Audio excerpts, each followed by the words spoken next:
Dougal.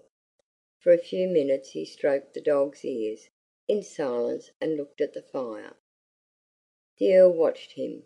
The boy's eyes looked wistful and thoughtful, and once or twice he gave a little sigh. The Earl sat still, and kept his eyes fixed on his grandson. "Fauntleroy," he said at last, "what are you thinking of?"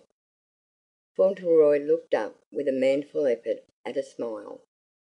"I was thinking about Dearest," he said, "and I think I'd better get up and walk up and down the room." He rose up and put his hands in his small pockets, and began to walk to and fro. His eyes were very bright, and his lips were pressed together, but he kept his head up and walked firmly. Dougal moved lazily and looked at him, and then stood up. He walked over to the child and began to follow him uneasily. Fauntleroy drew one hand from his pocket and laid it on the dog's head. "He's a very nice dog," he said. "He's my friend. He knows how I feel." "How do you feel?" asked the Earl.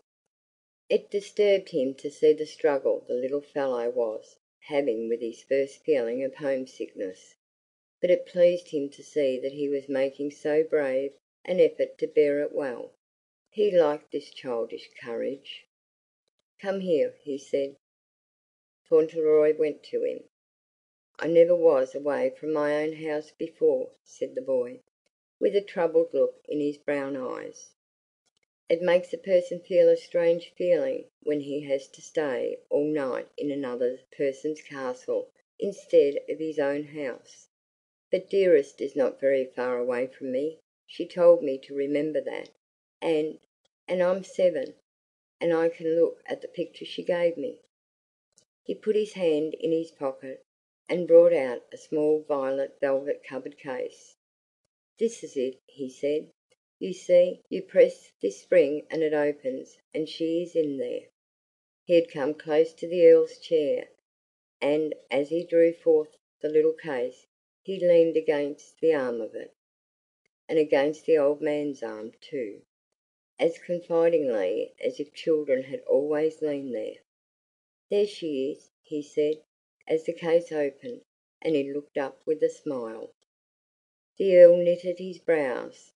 He did not wish to see the picture, but he looked at it in spite of himself, and there looked up at him from it such a pretty young face, a face so like the child's at his side, that it quite startled him.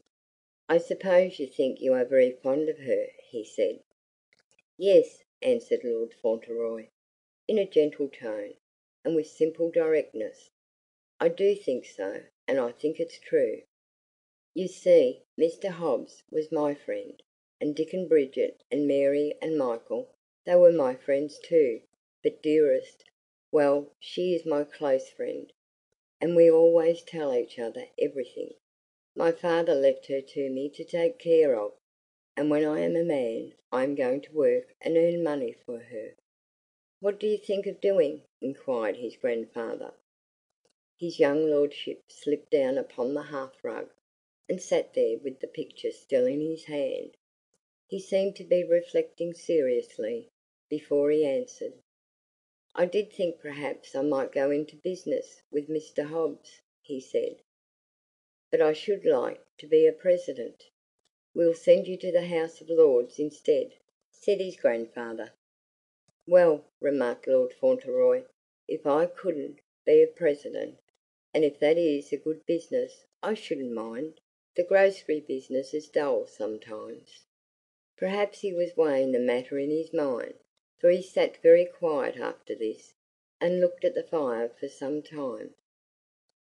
The Earl did not speak again. He leaned back in his chair and watched him.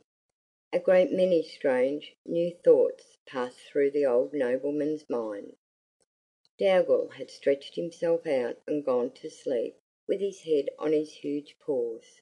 There was a long silence. In about half an hour's time, Mr. Havisham was ushered in.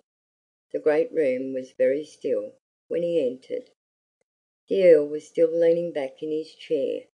He moved as Mr. Havisham approached. and held up his hand in a gesture of warning. It seemed as if he had scarcely intended to make the gesture, as if it were almost involuntary. Dougal was still asleep, and close beside the great dog, sleeping also, with his curly head upon his arm, lay little Lord Fauntleroy. Chapter 5